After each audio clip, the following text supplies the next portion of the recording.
এই নে দুজনে খাবারটা খেয়ে নিয়ে তারপর পড়তে বস। ধর গরম গরম স্যান্ডউইচ। যাই গিয়ে হাতটা ধুয়ে আসি।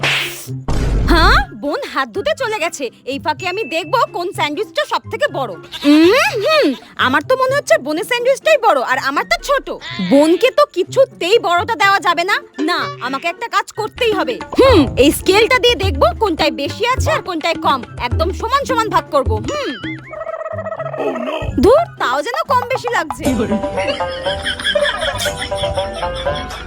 এই লাস্ট এটা কাটলেই হয়ে যাবে। এইবার একদম সমান সমান। যাক বাবা হাতটা ধোয়া হয়ে গেছে, এবার খাই। হ্যাঁ এই রে এত তাড়াতাড়ি চলে এলো। স্যান্ডউইচ গুলো ইঁদুরের মতো টুকরো টুকরো করেছে। বের ব্যাং খাবো না আমি। খাবে না? এবার তাহলে তো সবগুলো আমি খাবো। কি মজা, কি ভালো খেতে।